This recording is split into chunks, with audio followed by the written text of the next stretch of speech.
Brahms, Symphony No. 1, Fourth Movement. Here are four examples from the last movement of Brahms' First Symphony.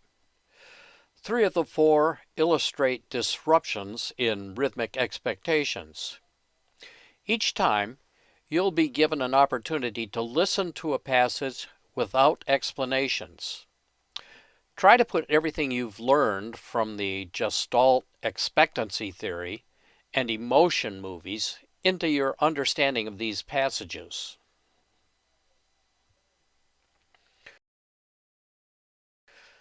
Listen to the opening of the fourth movement of Brahms' First Symphony. What implications are set as a result of the tempo of the first few measures? Does Brahms realize these implications in the manner you expected?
Brahms begins the movement with a tempo marking of adagio, slow. In the eighth measure, he indicates stringendo poco a poco, increase the tempo little by little, until the 12th measure, which is marked in tempo, return to the original tempo. How do you react to the change in tempo and then the sudden return?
What does Brahms do in this passage that's unexpected?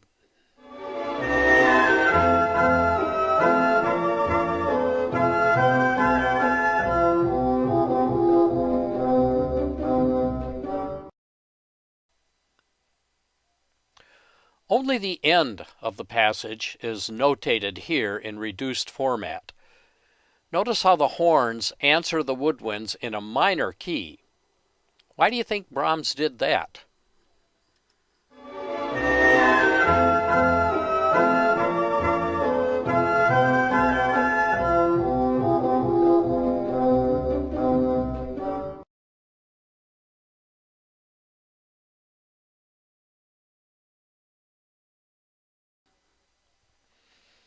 This is a passage near the end of the recapitulation in which Brahms sets up rhythmic expectations. As you listen to the excerpt, find the beat and express it physically by tapping your toe or your finger. Once you have the beat established, try to keep it steady in spite of what's going on in the music.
Here's a reduction of measures 243 to 245. In measure 243, Brahms clearly establishes beats 1 and 3 as strong beats. In the very next measure, however, he has the woodwinds enter just after the beat.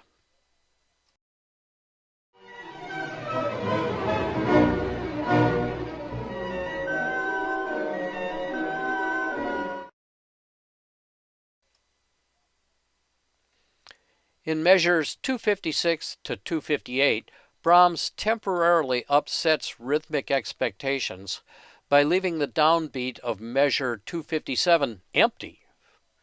This effect is heightened by syncopation in the upper voices.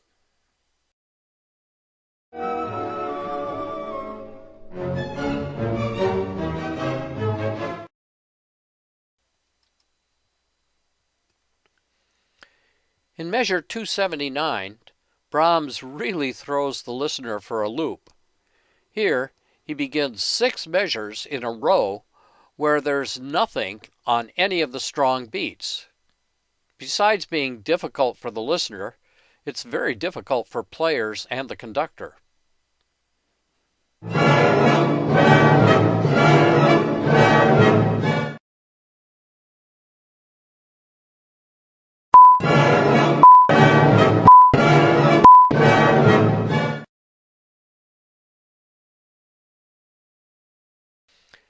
In measure 285, Brahms gives an extra rhythmic punch by delaying the cadence until the afterbeat.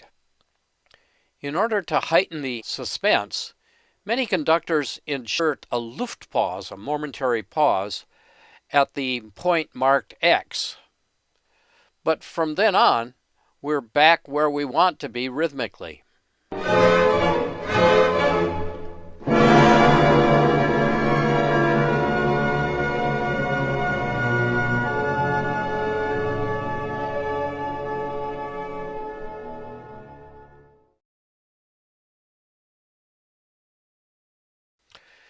Now listen to the passage one more time.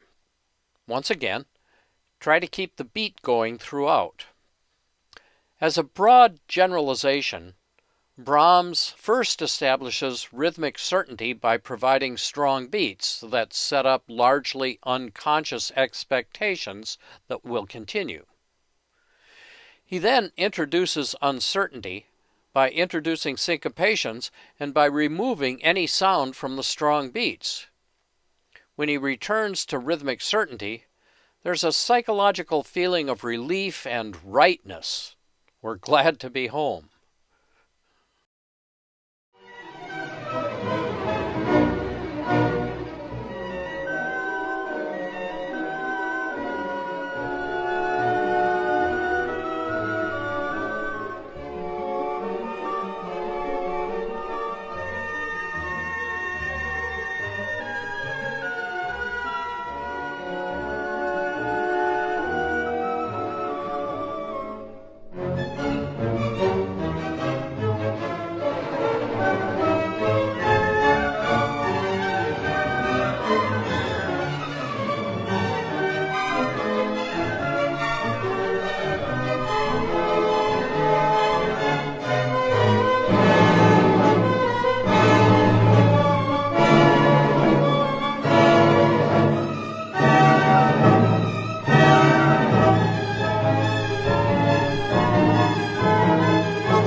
What does Brahms do in this passage to upset your rhythmic expectations?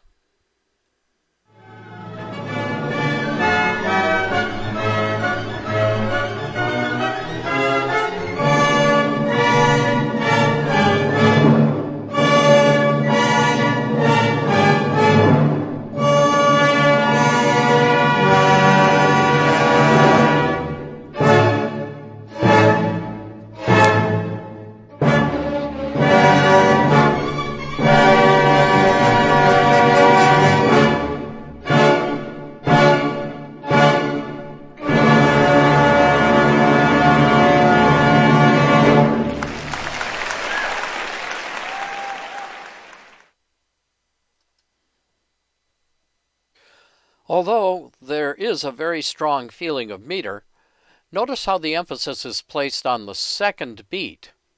Then, 3 times, Brahms places nothing on the downbeat. This is soon followed by a reassertion of the downbeat, and the piece concludes rhythmically in a fashion that's very satisfying.